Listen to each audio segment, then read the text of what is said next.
Assalamualaikum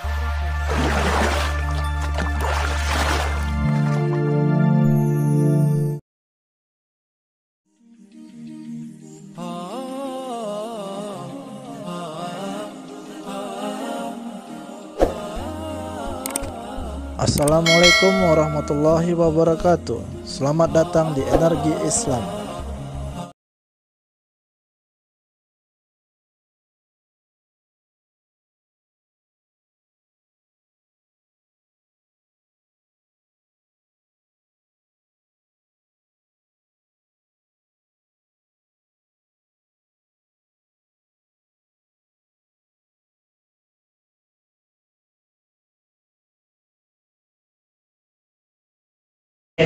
وتوفنا مسلمين نبعث من الآمنين في زمرة السابقين يا أرحم الراحمين يا أرحم الراحمين يا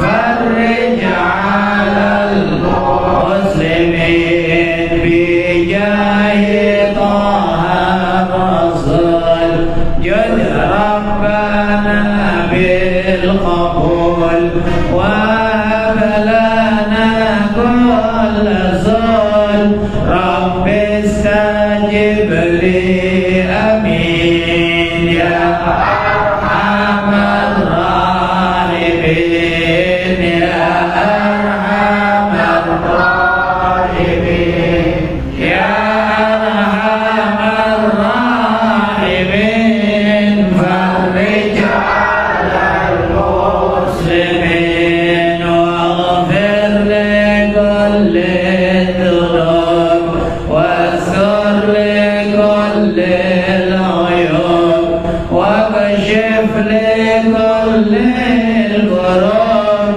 واكفي أذى المؤذين يا أرحم الراحمين يا أرحم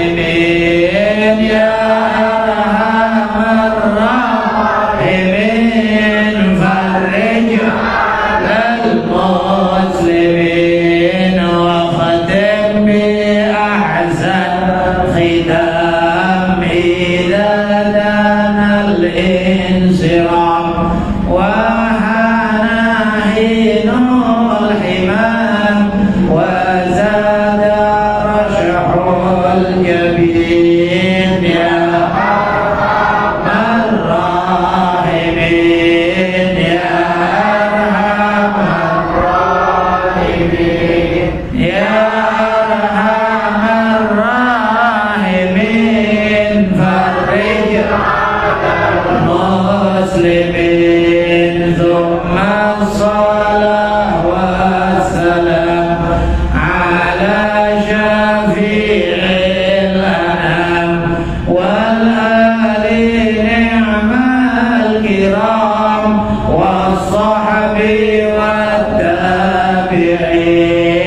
يا أرحم الراحمين يا أرحم الراحمين يا أرحم الراحمين فرج على المسلمين بسر الفاتحة. الحمد لله.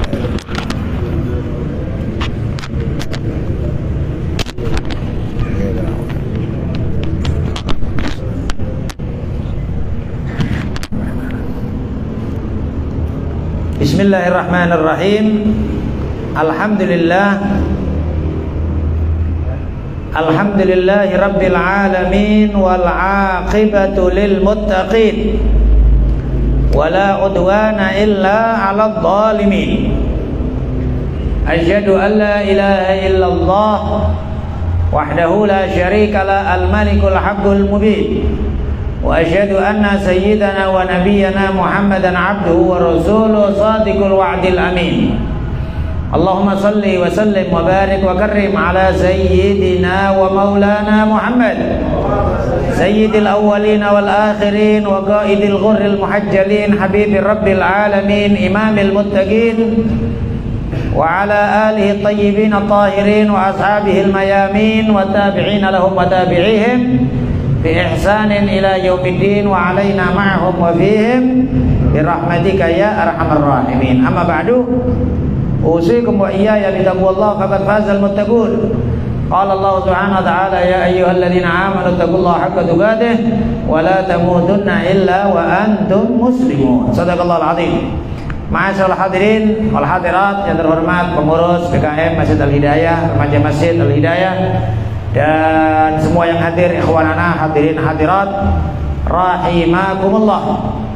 Alhamdulillah atas semua anugerah dan nikmat yang telah diberikan oleh Allah, yang zahir maupun yang batin, nikmat jasmani atau nikmat rohani, dan harapan besar kita semua anugerah, semua nikmat bersambung dengan kenikmatan yang hakiki, yang kekal abadi kelak di sisi Allah Subhanahu wa taala, di surganya Allah Subhanahu wa taala. Amin ya rabbal alamin. Kita mohon perlindungan kepada Allah Subhanahu wa taala dari nikmat-nikmat yang melalaikan, dari nikmat-nikmat yang menyebabkan kita sombong atau angkuh, dari nikmat-nikmat yang menjadikan kita bermaksiat, dari nikmat-nikmat yang menjadikan kita lalai dari Allah Subhanahu wa taala. Mudah-mudahan semua nikmat, semua anugerah menambah kedekatan kepada Allah Subhanahu wa taala, dan kita bisa bertambah syukur kita kepada Allah Subhanahu wa taala. Amin ya rabbal alamin. Salawat dan salam yang mulia, yang agung mudah-mudahan selalu dihaturkan kepada baginda Nabi Muhammad sallallahu alaihi wasallam, keluarga, sahabat, dan semua pengikutnya ila yaumil qiyamah. Hadirin hadirat rahimakumullah, alhamdulillah kita bisa berjumpa kembali di dalam majelis ilmu, dalam majelis ta'lim, dalam pembahasan akan kitab Safinatun Najah, yang kitab ini sudah sangat terkenal dengan keberkahannya dan juga dasar-dasar utama fikih yang sangat penting dalam kehidupan kita sehari-hari dibahas dalam kitab ini. Dan alangkah pentingnya untuk kita mengerti, memahami, mengetahui, menguasai ilmu yang berhubungan dengan ibadah kesehari-harian kita. Betapa banyak orang yang ibadah hanya sekedar ibadah, ya, tapi tidak berdasarkan dengan ilmu. Maka kehancurannya seseorang itu salah satu dari dua sebabnya. Satu, nggak ngaji. Satu, udah ngaji, ya, nggak mau ngaji, nggak mau belajar, sehingga akhirnya dia tetap dengan kebodohannya, tetap dengan, dan andaikan dia bodoh ngerti kalau dia nggak ngerti, maka lebih bagus. Tapi yang fatal adalah dia nggak ngerti, tapi dia ngira dirinya ngerti. Itu yang parah itu, ya kan gitu ya. Sehingga dia ibadahnya tidak sah, dia ngerasa bahwa ibadahnya pula yang paling top, paling hebat, paling bagus, dan lain sebagainya. Disinilah pentingnya belajar ilmu dengan sungguh-sungguh, dan alangkah baginda Nabi Muhammad sallallahu alaihi wasallam itu melepaskan tali kekang untuk fadilahnya ilmu. Udah lepas, sudah. Fadilah ilmu ini luar biasa, luar biasa. Nggak bisa dihitung dengan fahamin sama Anda semua kemuliaan apapun pasti berada di bawah ilmu, pastinya juga ilmu tersebut bukan kemudian ilmu yang melalaikan menjadikan orang sombong, tidak, ilmu yang menjadi ridhonya Allah Subhanahu wa taala, ya. Maka disinilah diantara tanda utama Allah Subhanahu wa taala berkehendak baik sama seseorang adalah diberi ilmu agama oleh Allah Subhanahu wa taala. May yuridillahu bihi khairan yufaqihu fiddin. Barang siapa yang dikehendaki oleh Allah baik yang sempurna, maka dia diberi pemahaman oleh Allah Subhanahu wa taala akan ilmu agama. Maka di akhir zaman, ya, khususnya kita masih bisa ngaji, ini syukur kali loh Tuhan, ya, syukur kali Tuhan, kita bisa ngaji, bisa belajar, bisa ngajar, ya, terlepas dari urusan apa itu kondisi di luar sana kacau balaunya, atau orang meremehkan dan lain sebagainya. Dan sebetulnya sepanjang zaman ya itu kayak gitu ya, tapi ya gitulah. Orang yang diberi ketenangan oleh Allah Subhanahu wa taala di masjid, orang yang diberi ketenangan oleh Allah Subhanahu wa taala dengan ilmu, diberi ketenangan batinnya oleh Allah Subhanahu wa taala dengan zikir kepada Allah Subhanahu wa taala, kedekatan kepada Allah, itu adalah orang istimewa di sepanjang zaman. Orang istimewa di setiap zaman, mereka lah yang istimewa. Ya. Bahkan melebihi dari semua bentuk nilai-nilai amal soleh yang lain. Saya tidak merendahkan berbagai macam amal soleh, tapi cukup sebagai bukti untuk kita yang diabadikan oleh Allah Subhanahu wa taala kepada kita dari nama-nama orang-orang soleh adalah ulama-ulama yang lurus, yang sibuk dengan ilmu. Apakah zamannya Imam Syafi'i, Imam Maliki, terus pemerintahan baik gitu? Enggak, banyak yang dolim. Yang kudeta juga banyak, yang kudeta, yang banyak. Terlepas dari urusan niat masing-masing, yang ikhlas ya dapat pahala besar di sisi Allah Subhanahu wa taala. Tapi yang diabadikan oleh Allah kepada kita adalah contoh-contoh nama Imam Syafi'i, Imam Maliki, Imam Ghazali. Yang Imam Ghazali itu mohon maaf ya, sebelum beliau memasuki tapak kaki ke dunia tasawuf, Imam Ghazali itu profesor besar. Beliau itu rektor di Universitas Utama An-Nidhamiyah, Universitas besar An-Nidhamiyah. Ditinggalkan semuanya, beliau menapaki dunia tasawuf. Isyarat di sini tidak merendahkan berbagai macam amal soleh, tidak. Tapi yang diabadikan oleh Allah Subhanahu wa taala ulama-ulama yang lurus semisal itu. Ikutilah ulama-ulama semisal itu. Itulah yang nampak dengan jelas ridho Allah Subhanahu wa taala. Saya tidak kemudian mengatakan yang lain tidak diridhoi oleh Allah, bukan. Masing-masing itu ya mestinya dengan hatinya masing-masing kepada Allah Subhanahu wa taala. Orang kaya raya yang diridhoi oleh Allah ya banyak.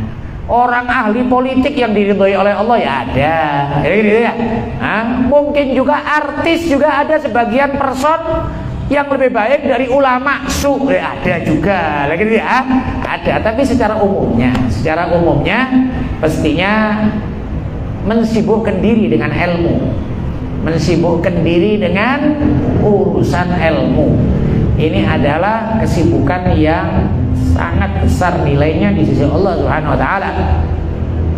Terlepas dari urusan, saya beberapa kali saya sampaikan di pengajian, Anda jadi orang alim atau nggak dia jadi orang alim? Anda diundang orang atau nggak diundang orang? Anda punya pondok atau nggak punya pondok? Yang penting dada Anda penuh dengan ilmu agama, itu mulia di sisi Allah. Dah selesai. Gitu ya. Kesibukan Anda dengan ilmu lebih banyak, Anda mulia di sisi Allah Subhanahu wa taala. Anda cinta sama ulama, itu sudah mulia, itu sudah. Jangan kemudian kepikir aku nggak diundang, undanganku sedikit, aku nggak pernah khutbah, aku nggak disuruh ceramah. Itu urusan nomor sekian itu. Tapi hakikatnya orang yang dadanya penuh dengan ilmu, penuh dengan pengetahuan agama, kesibukannya dengan ilmu, itu lebih mulia di sisi Allah Subhanahu wa taala. Maka kesalahan orang akhir zaman adalah satu, tidak ngaji, tidak belajar. Dua, salah ngaji. Dua salah. Ini juga parah juga, salah ngaji ini ya. Mau ngaji tapi salah guru dia pada. Akhirnya sesat pula kan gitu kan ya. Maka harus ekstra hati-hati akan hal tersebut. Maka alhamdulillah. Dalam urusan agama, Rasulullah SAW telah memberikan petunjuk kepada kita dengan detail, sedetail-detailnya, sehingga tidak samar lagi dalam kondisi apapun. Sampai disebutkan taraktukum al mahajjatil bayda lailuha kanahariha la yazighu anha illa halik. Kutinggalkan kalian di atas jalan yang terang benderang, jelas sejelas-jelasnya, malamnya semisal siangnya. Maksudnya malam semisal siangnya, orang mengatakan zaman gelap gulita, zaman kegelapan, zaman tidak ada cahaya, zaman kedoliman, zaman, kau bilang apapun zaman itu, tetap cahaya Nabi Muhammad terang bagi yang mau, Kalau bagi yang tidak mau ya mau ya apa lagi, meskipun sampingnya masjid ya, tidak kenal sama karpet masjid warnanya apa, meskipun samping masjid. Nah, kan gitu kan ya. Maka ini tadi kita belajar tentang ilmu agama. Mudah-mudahan insya Allah menjadi salah satu tanda Allah Subhanahu Wa Taala berkehendak baik untuk kita semuanya insya Allah. Amin ya Rabbal Alamin. Pada majelis yang sebelumnya kita membahas akan syarat-syarat sahnya wudhu. Ada 10 syarat sahnya wudhu. Sudah kita jelaskan bedanya syarat sama rukun. Sama-sama wajibnya, kewajibannya sama. Tapi bedanya kalau syarat harus dipenuhi sebelum ibadah, kalau rukun harus dipenuhi saat ibadah. Syarat sholat harus dipenuhi sebelum takbiratul ihram. Rukun sholat dilakukan saat sholat. Itu bedanya. Sama-sama wajibnya sih. Nah, sudah kita jelaskan tentang pada waktu lalu tentang Islam, pastinya ya, Islam. Dan sudah kita jelaskan juga kalau ada orang masuk Islam, cepat masuk Islam, jangan suruh mandi. Kepleset pula di kamar mandi, mati pula, urusannya itu ya. Jangan pula nunggu kepling, nunggu lurah, salah itu semuanya. Masuk Islam sekarang, jangan ditunda-tunda. Itu diantara yang kita ketahui dari ulama-ulama kita. Bahkan ketika acara sekalipun ada umpamanya dibilangkan ke ulama kita, bilang tuan guru ada orang mau masuk Islam, langsung dihentikan acara. Apa? Nanti langsung masuk Islam. Jangan pula nanti akhir-akhir ya. Nah, jangan. Satu, kau ridho nanti sama kekafiran. Itu artinya dalam beberapa waktu kau ridho dengan kekafiran dia. Yang kedua, siapa pula yang jamin dia nanti masuk Islam, dia hidup sampai dia masuk Islam? Kalau dia kaget jantung mati, ya Pak, berarti mati dalam keadaan kafir. Naudzubillah min dzalik. Kemudian yang kedua tamyiz, sudah kita jelaskan. Tamyiz ini adalah seseorang yang makan sendiri, minum sendiri, istinja sendiri, anak ya. Istilahnya tamyiz adalah makan sendiri, minum sendiri, istinja sendiri. Dan kalau ditanya hari-harian bisa jawab, bapak kemana, emak kemana, kapan datang, nah itu bisa jawab. Nah itu sudah tamyiz itu. Maka ibadahnya anak yang udah tamyiz, tahu banyak seperti ibadahnya orang dewasa. Ibadahnya orang dewasa. Kemudian yang ketiga adalah suci dari haid dan nifas. Sudah kita jelaskan, orang haid dan orang nifas gak boleh wudu, gak boleh mandi ibadah. Yang saya maksud mandi ibadah. Adapun mandi seger-segeran ya boleh lah. Masa pula perempuan ibu-ibu haid seminggu gak mandi, ya bau lah. Ya mandi, tapi mandi ibadah gak boleh. Wudu gak boleh, karena itu ibadah. Kalau untuk cuci muka saja silakan, tapi jangan bentuk wudu, itu bukan ibadah. Maka semua bentuk ibadah perempuan dalam artian tadi yang kita sebutkan, toharoh, ya, wudu, mandi, kecuali mandi Idul Fitri, Idul Adha. Ibu-ibu atau perempuan haid tetap disunahkan mandi Idul Fitri sama Idul Adha. Ya. Kemudian apa itu?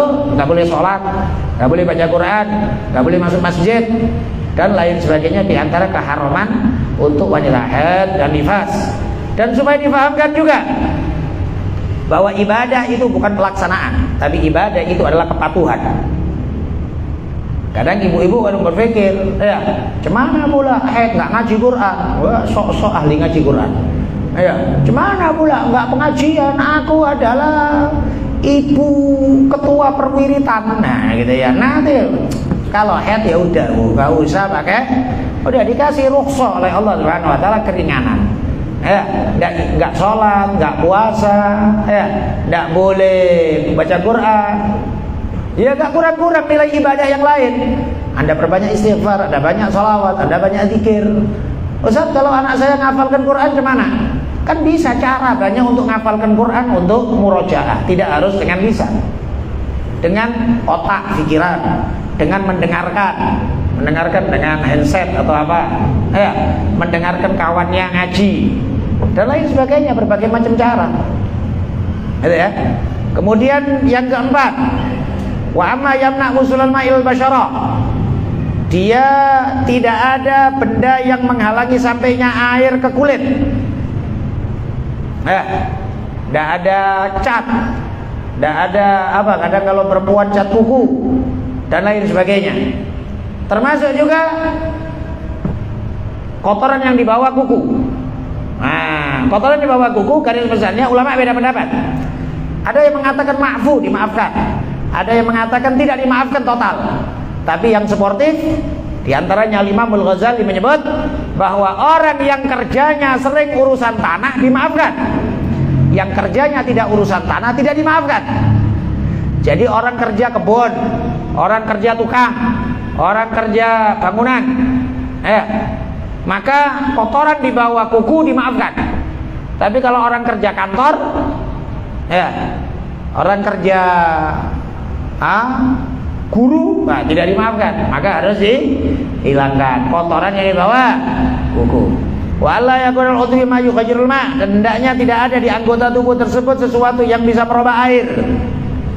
Cat, za'faron, atau apalah yang merubah air sehingga akhirnya nanti menjadi air yang tahir ghairu mutahhir, suci tadi dia tidak mensucikan.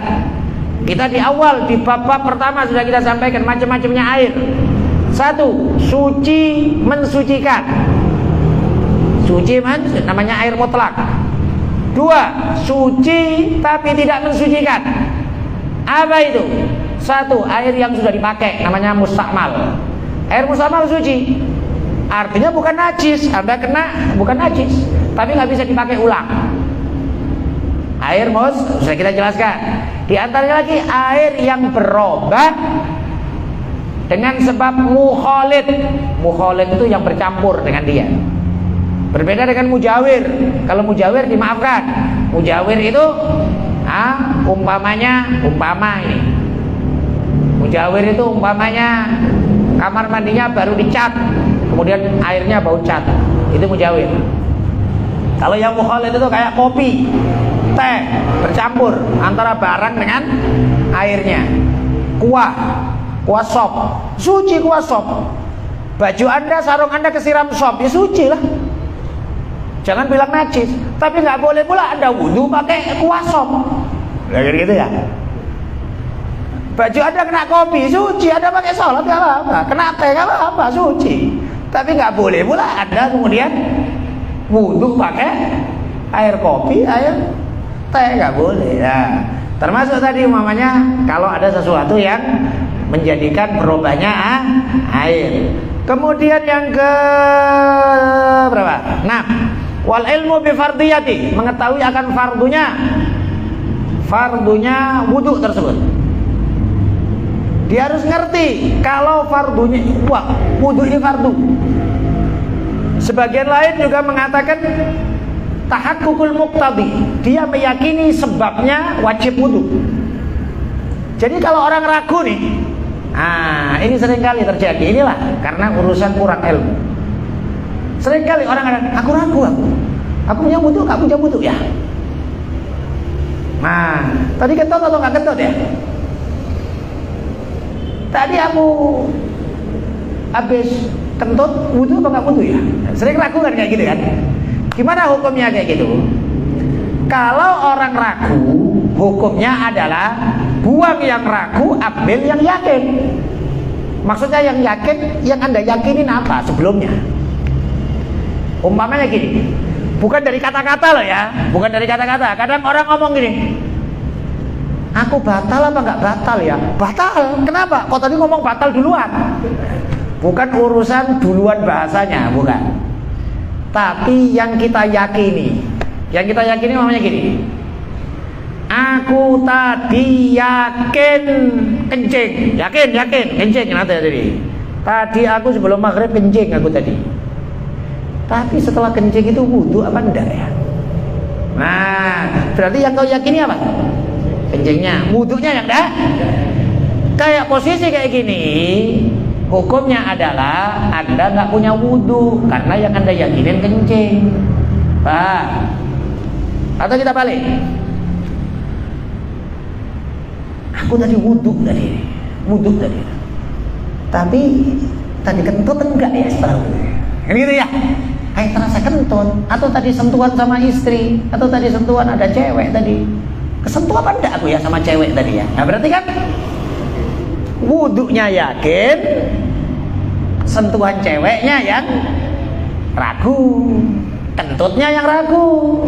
Posisi kayak gini, hukumnya adalah Anda punya wudu.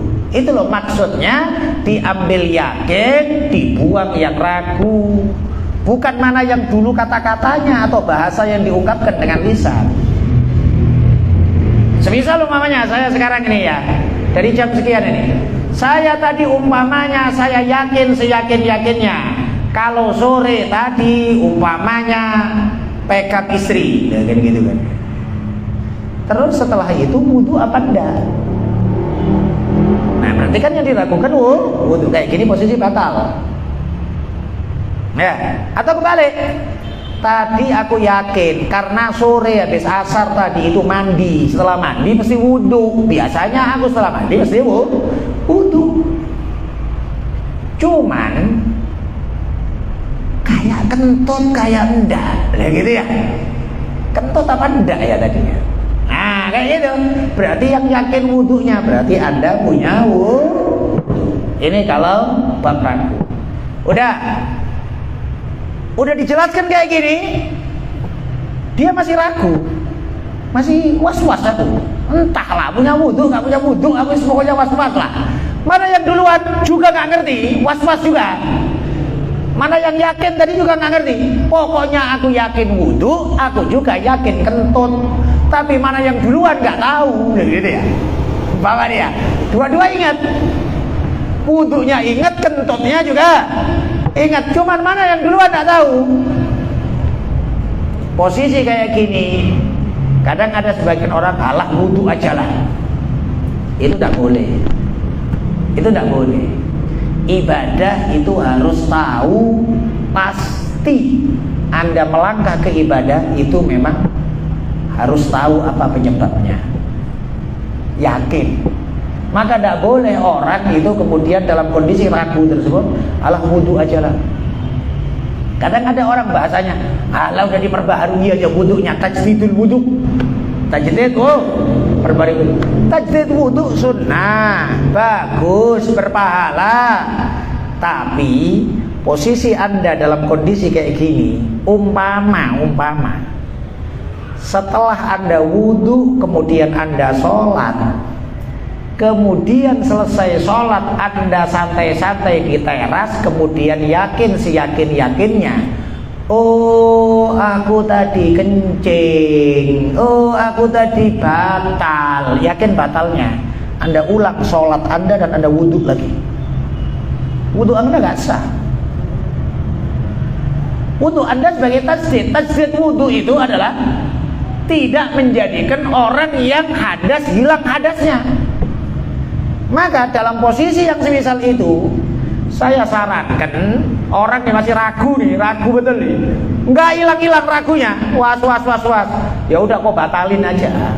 Cemana kok batalin? Ya kok masuk kamar mandi kencing, nggak pingin kencing Ustaz, ya udah kok kentut, nggak pingin kentut Ustaz, ya udah kok masukkan ke dalam sarungmu dah selesai, kan gitu kan ya, tanganmu masukkan batal, dah wudu, dah selesai, yakin udah kayak gitu.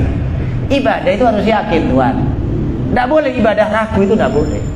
Anda mau sholat, Anda ragu nih, udah masuk waktu atau belum? Tidak bisa. Dan ini kadang-kadang sering terjadi orang musafir.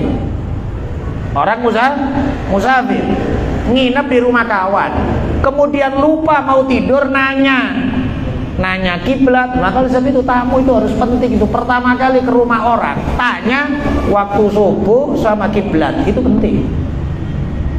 Ya, jangan pula asal tidur saja, nanti kok jam berbeda Tuhan. Ya, Anda pergi ke Banda Aceh, Anda berpikir subuhnya jam 5, loh Banda Aceh subuhnya hampir setengah 6, ya kan? Jam 5:15 apa jam 5:20? Kalau umpamanya Anda berpikir, oh ini udah subuh nggak, langsung sholat, nggak boleh. Harus yakin, yakin. Ibadah itu perlu keyakinan. Udah. Kemudian yang ke-7, wala ya'tiqida fardhan min furudihi sunnatan. Dia tidak diperkenankan untuk berkeyakinan bahwa fardu-fardunya wudu itu sebagai sunnah. Nah, itu nggak boleh. Jadi perkara yang wajib tidak boleh dibilang atau diyakini sunnah. Perkara wajib dalam wudu, niat, basuh muka, basuh tangan sampai siku, basuh bagian dari kepala, basuh kaki, tertib. Ini wajib. Umpama ada orang wudu kemudian bilang basuh tangan sunnah, nggak sah wudunya. Sama dengan urusan sholat. Orang sholat harus tahu rukun-rukunnya sholat, harus tahu yang wajib. Umpamanya ada orang kok berpendapat dalam hatinya dia rukuk itu tidak wajib, tidak rukun, batal sholatnya meskipun dia rukuk. Disinilah pentingnya keyakinan. Ya, maka di sini bukan hanya sekedar pelaksanaan, bukan sekedar perbuatan, tapi harus didukung dengan keyakinan hati.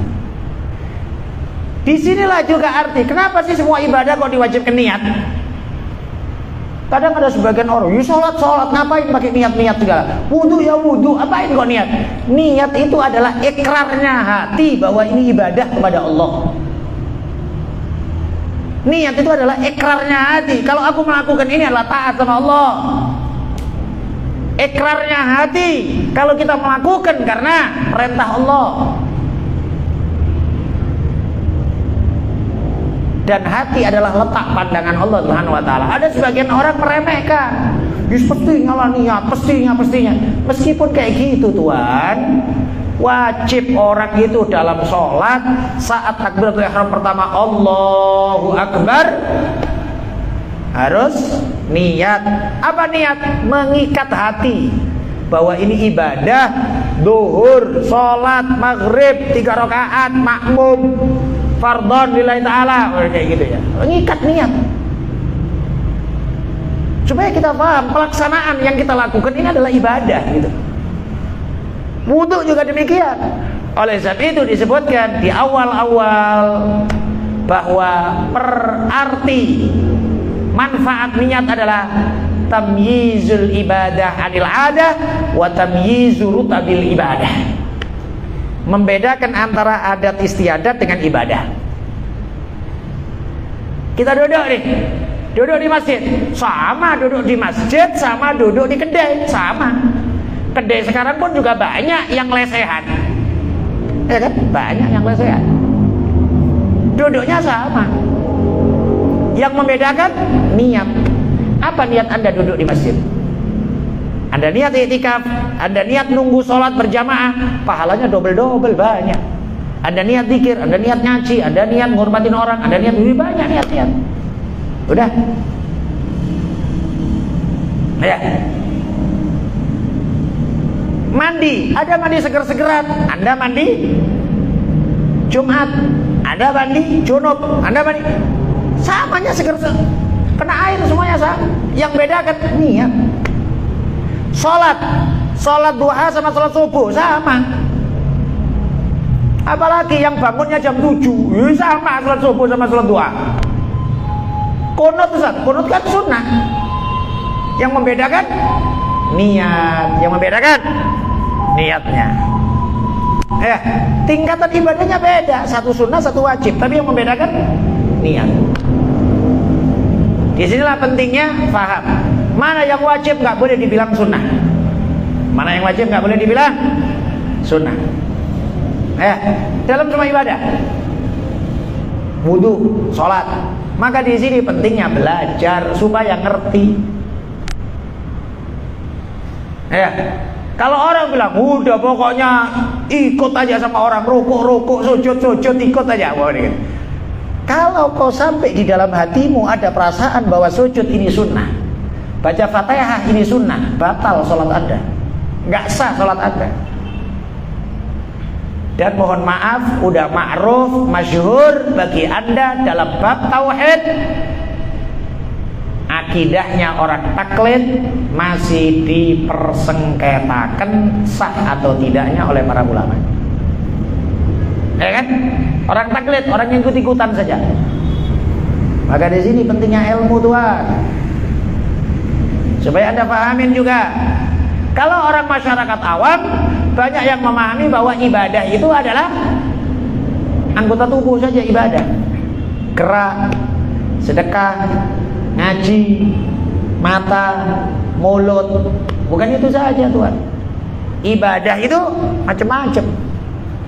Ada ibadah anggota tubuh, ada ibadah hati. Ibadah hati apa?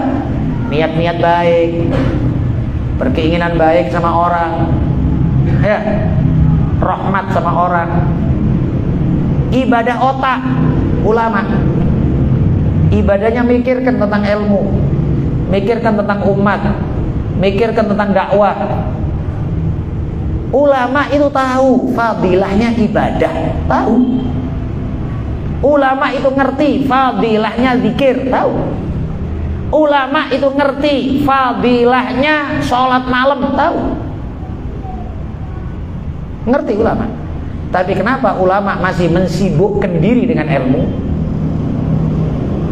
Supaya kalian paham. Disitulah letak semisal sabda Nabi, fadilahnya orang alim dibanding orang ahli ibadah tak ubahnya seperti fadilahku, kemuliaanku dibanding orang terendah dari sahabatku. Sebagian riwayat semisal fadilahnya bulan purnama dibanding bintang-bintang yang kecil, ya. Padahal pastinya dua-duanya pasti memiliki nilai. Yang kami maksud, orang alim pasti punya ibadah, pasti. Orang ibadah juga pasti punya ilmu. Gak mungkin orang ibadah gak punya ilmu, ya gak salah ibadahnya dia. Orang alim juga demikian. Andaikan orang alim itu kok gak punya ibadah, ya ulama masuk lah. Jadi kan punya nilai masing-masingnya. Tapi yang dimaksud di sini, apa yang menjadi kesibukan utama seseorang? Kesibukan utama seseorang ilmu, alim dia, maka dia masuk kategori alim. Kesibukan dia lebih banyak kepada ibadah, ilmunya kecil, ilmunya sempit, berarti dia masuk ahli ibadah. Apa kesibukan?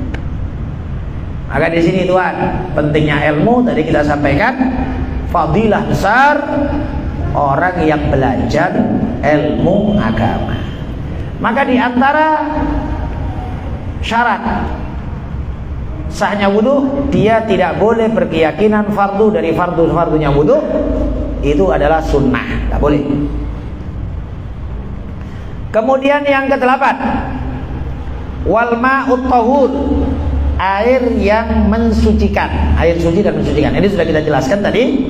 Air yang mensucikan adalah air mutlak, atau air yang tidak berubah atau yang tidak dipakai, baik perubahannya dengan benda suci atau benda najis, ya. Artinya air dari asal kejadiannya, mata air, sungai, laut, hujan, dan macam-macamnya. Air dengan asli awal penciptaan, tidak ada perubahan dengan benda najis atau benda suci. Kalau berubah dengan benda najis jadi mutanajis. Kalau berubah dengan benda suci, misal kita buat contoh tadi kopi, teh, bumbu jadi kuah sop, ya kan? Kopi kan suci, teh suci, bercampur sama air. Airnya tetap suci tapi tidak bisa mensucikan. Ke-9 dan ke-10, masuknya waktu dan mualah untuk orang yang daimul hadas. Daimul hadas orang yang terusan hadas. Terusan hadas semisal orang beser, semisal orang yang netes terus kemaluannya, semisal orang yang bawasir, orang wasir. Orang wasir itu berarti, mohon maaf, dari belakangnya keluar barangnya, ya sedikit, berarti kan ada benda dalam keluar, berarti itu kan najis. Orang yang kayak gitu ditambah harus ketika wudhu sudah masuk waktu. Kalau nggak masuk waktu nggak sah wudhunya, karena dia harus bergegas menuju sholat, ya, supaya dia tidak lama-lama dalam keadaan najis. Dan orang yang daimul hadas juga niatnya wudhu bukan lirafil hadas, menghilangkan hadas, karena hadasnya nggak hilang, wong netes terus, tapi niatnya listibahatis sholat, untuk diperkenankan sholat, untuk diperkenankan sholat. Ini penyakit ya, macam-macamnya penyakit. Orang beser, atau ada juga orang yang kentut terus keluar angin terus. Ya, ada juga seperti tadi kita sebut wasir. Ada juga orang kadang-kadang mohon maaf punya penyakit netes dari tuburnya. Ya karena wasir itu tadi netes darah, netes penyakit. Orang kayak gitu apakah gak sholat, apakah gak wudhu? Tetap sholat, tetap wudhu. Perlu dipahamkan orang sakit itu mestinya kita dorong untuk sholat, meskipun dipermudah caranya. Malah sekarang banyak di rumah sakit itu orang sakit gak sholat, padahal rumah sakit itu tempat nongkrongnya malaikat Israel. Seliwar-seliwar itu malaikat Israel di situ itu. Sering kali seliwar-seliwar di rumah sakit itu. Siapa waktunya? Siapa tengok-tengokin. Dia nggak sholat lah pula. Berarti kan mati naudzubillah suul khotimah tarikus sholat. Ninggalin sholat. Suruh sholat. Tapi kan berat Ustaz, najis. Sudah lihormatil waqt. Kalau bisa diganti-ganti. Bisa wudhu, nggak bisa wudhu tayamum. Gak bisa berdiri duduk, gak bisa duduk tidur, pokoknya dibolehkan jamak. Ini kan enak kan jamak zuhur asar boleh. Ya, maka istilahnya selama akal masih ada, sarankan untuk sholat. Sarankan untuk sholat. Kadang-kadang rumah sakit, bahkan perawat-perawat, bahkan mohon maaf rumah sakit Islam sekalipun, rumah sakit Islam sekalipun. Loh, saya mengalami kok kayak gitu. Ya, istri saya sakit, opname, kemudian kita suruh sholat, perawatnya ngomong, udah nggak usah dipaksain pak. Kok nggak usah dipaksain? Nggak, di rumah sakit Islam kok malah nggak bolehin orang sholat. Iya pak, tapi najis. Kok pikir aku nggak ngerti hukum atau apa? Udah, yang penting jangan sampai ninggalin sholat. Itu ya. Ya agama ini gampang pak, agama ini gampang. Bukan kok kemudian sakit-sakit direpot-repot. Malah itu menjadi kekuatan tersendiri buat orang yang sakit. Orang sakit kalau sholat dia memiliki kekuatan, dia ada doa kepada Allah, ada dia kontak sama Allah, gitu ya. Apalagi kena air wudhu. Ya tidak jarang loh ya orang sakit itu tambah sakit gara-gara nggak ada gerak dikit ya. Kita berbicara bukan sakit yang parah kali yang sudah mau mati ya. Kalau udah sakit udah mau mati udah kayak gitu ya, nggak tahu lah itu ya kayak gitu ya. Kita bicara normalnya orang sakit, selama masih bisa sholat lah. Sholat itu adalah yang terpenting dalam hidup kita. Nah, yang berikutnya adalah mualah adalah berterusan. Nah, kemudian faslun, bahas tentang nawaqidul wudu, hal-hal yang membatalkan wudu. Hal-hal yang membatalkan wudu ada 4. Insya Allah kita jelaskan pada pertemuan-pertemuan yang akan datang. Dan yang membatalkan wudu hanya 4 ini saja, tidak ada yang lain. Tidak ada yang lain. Maka oleh sebab itu semua ulama sepakat 4 ini garis besarnya supaya diingat, karena ini majelis nanti detailnya kita bahas di pertemuan yang akan datang. Keluarnya sesuatu dari salah satu 2 jalur. 2, hilangnya akal. Tidur atau selain tidur, mabuk, ayan, segala macam modelnya. Yang ketiga adalah bertemunya 2 kulit laki perempuan, sama-sama besarnya, tidak mahram, tanpa penghalang. Yang keempat adalah menyentuh kubul atau kemaluan depan manusia atau dubur manusia dengan telapak tangan bagian dalam. Jadi kalau kemaluan sapi nggak batal. Umpama ini kau pegang itunya sapi, ya gitu ya, nggak batal. Tapi ya najis lah, kan ada kencingnya dia, najis. Beda antara najis sama batal wudu. Maka yang membatalkan wudu hanya 4 ini saja. Selain 4 tidak batal wudu. Tidak batal, meskipun ada beberapa hal yang disunah-sunahkan wudu, disunah-sunahkan wudu. Nanti banyak, nanti insya Allah akan saya jelaskan. Semisal habis marah sunnah wudu, ya, menyentuh sesuatu yang dekat dengan kemaluan, pangkal paha, sunnah wudu. Makan makanan yang langsung sentuhan dengan api, sunnah wudu.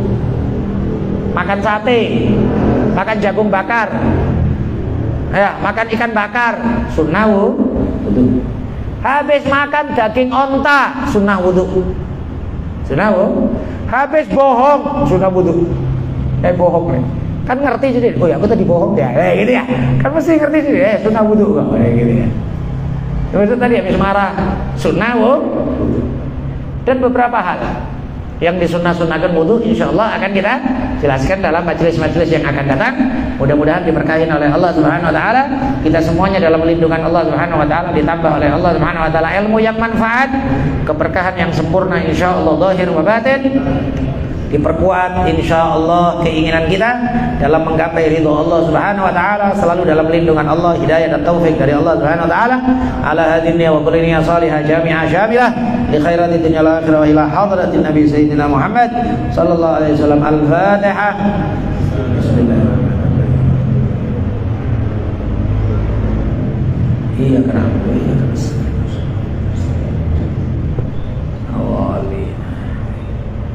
Bismillahirrahmanirrahim. Alhamdulillahirabbil alamin.